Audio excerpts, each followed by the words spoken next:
Hello, I'm back, and here's a video where I basically discuss 5 trends in the entertainment industry. This includes the video game industry and the movie video, TV shows, stuff like that. These are just 5 trends that I'm just really tired of seeing, and I hope they end soon before we have the inevitable crash. First, we'll get the 3 R's out of the way. These are the first 3. Retcon. I am tired of people saying, oh, we're going to retcon the character. We're going to retcon their origin story. I'm tired of retcons, okay? The most egregious example that I can remember of this was during the Spider-Man comic book series when they Spider-Man showed his face. Now, if you're a longtime Marvel fan such as me, you realize that part of the character that is Spider-Man is that he doesn't want people to know his identity because they'll target his loved ones. That's like part of his thing, okay? That's his hitch, that's his angle, okay? For someone to sit there and say, oh, well, we need to change it up. You've basically taken a fundamental part of the character and you've, in order to add shock value, and changed it up. Not cool. Not cool, and I don't like it. Okay? I don't like the lesbian Batgirl. Not that I have anything against gay or transgendered people, I don't. But I don't like the concept because it completely throws into doubt the rest of the origin stories and character relationships between Batman and Batgirl. You know, they hooked up in the original comic series, you know, a little bit, okay? This old 40-something-year-old man with a 20-year-old, but, you know, Bruce Wayne was always in pretty good physical condition. But still, I mean, it throws into question that entire storyline. In video games, retconning is really, really annoying. They basically, a character that basically died, they bring back because he was so interesting. Look, some things should stay the same, some things should change, but you should bring in some fans, you know, maybe make them write a non-disclosure agreement and show this stuff to them, and they'll tell you how other fans would react, because ultimately you're selling a product to a group of people, your fans. You piss them off, it's over. Reimagining. Oh my god, I am so tired. This is a really big issue, not so much in movies these days, but in the video game industry. You'll see a lot of Western developers getting old school IPs and reimagining them, which in my mind, when they say we reimagined it, I'm saying, oh, you screwed it up. Yeah. The best example of this would be Killer Instinct on the Xbox One. Look, listen. As I've stated in previous videos, I am a Killer Instinct fan. Okay? I have all of the home console versions of that game, except for the Xbox One, because fuck that system. I'm never buying anything from Microsoft. And I'll explain why in a third video that's coming today. I have Killer Instinct on my Game Boy, Killer Instinct on my Super Nintendo, Killer Instinct Gold on my N64. At my business, I have a custom Killer Instinct cabinet where we took 2 cabinets, Killer Instinct Arcade and Killer Instinct Gold Arcade, smashed them together, had a custom arcade cabinet built to hold both of them. And, you know, it's a beast, okay? So yeah, I think I like Killer Instinct a little bit, okay? And I've played the Xbox One version of that game, and that is not Killer Instinct. It's Street Fighter with Killer Instinct skins. It's a mod, okay? It's a Killer Instinct mod, but it's not Killer. It's a Street Fighter Killer Instinct mod. It's not Killer Instinct. Reimagining. I am so tired of Western... Look, listen, okay? I hate to say this to you, but nostalgia and who came first trumps who came second, okay? No, I don't care how talented you think your developers are. You're never going to trump the original, okay? unless you were trained under the original. For example, Super Mario 3D World in some ways is a reimagining of Mario. But guess what? The dudes who made it were all trained by Miyamoto, so you really can't tell that it was someone else who made this game. It feels like a Miyamoto game. And it's nice. Okay? Number 3. Let's see, we covered revamp, reimagining, rebirth. Oh, no, sorry. Resurrection.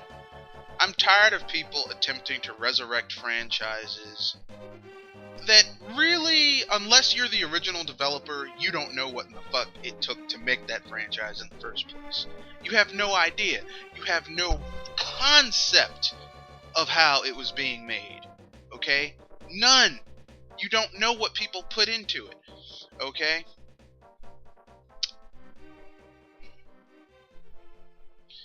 The best example of this would be that weird developer that made Castlevania Lord of Shadows, or as I like to call it, Castlevania God of War, or God of War with Vampires.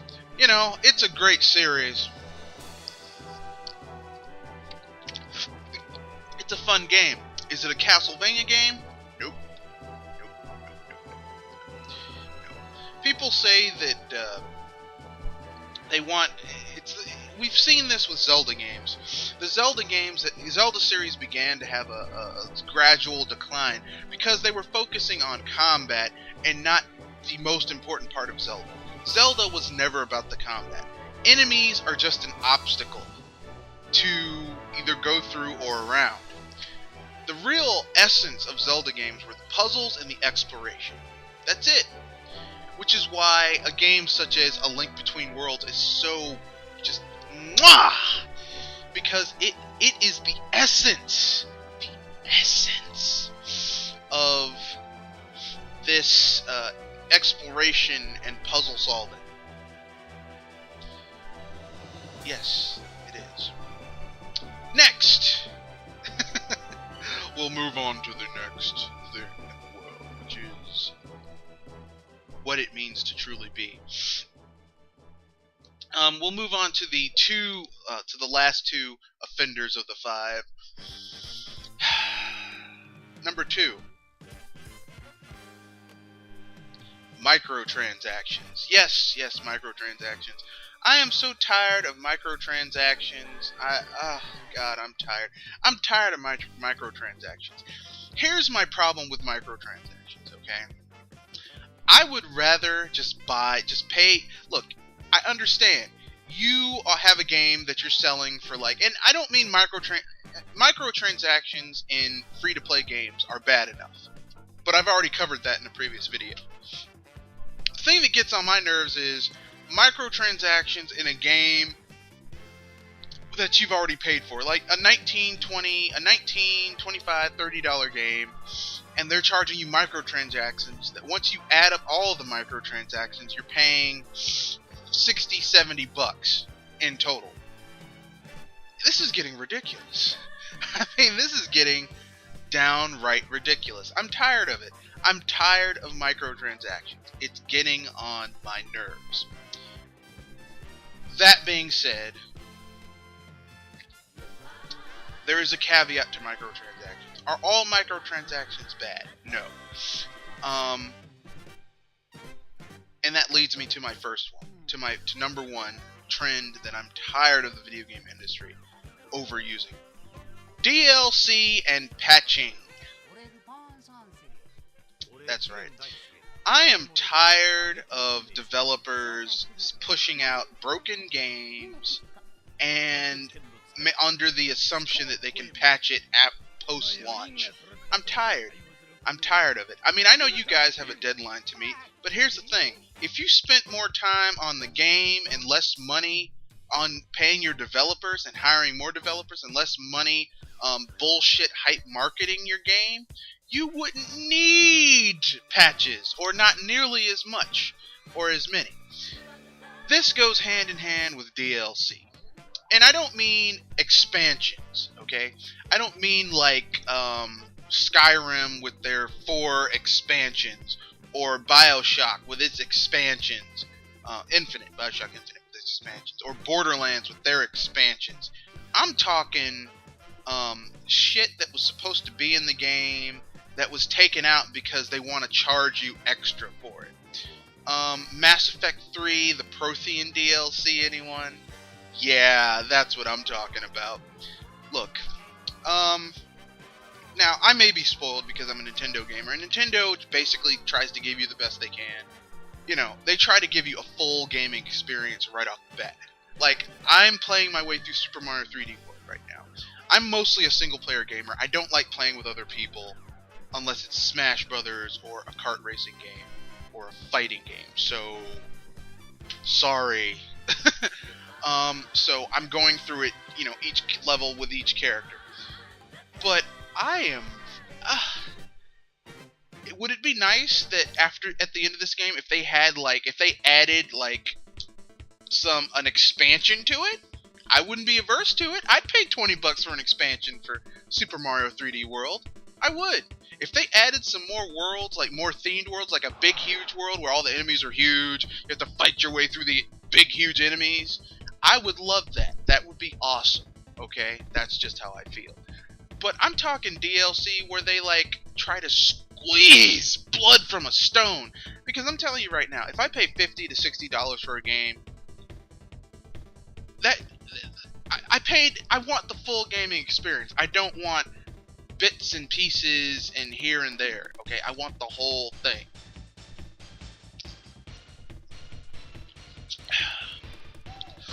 And people who don't do that get on my nerves. I'm tired of it. I'm tired of it. I'm tired of it. Next. Now, that's the end of this video. I have 2 more coming today. One which I discuss marketing trends that I hope come back, or something like that. It might be extemporaneous. And the third coming today is why I feel that what caused the decline of gaming. And that's going to be a doozy. Stay tuned.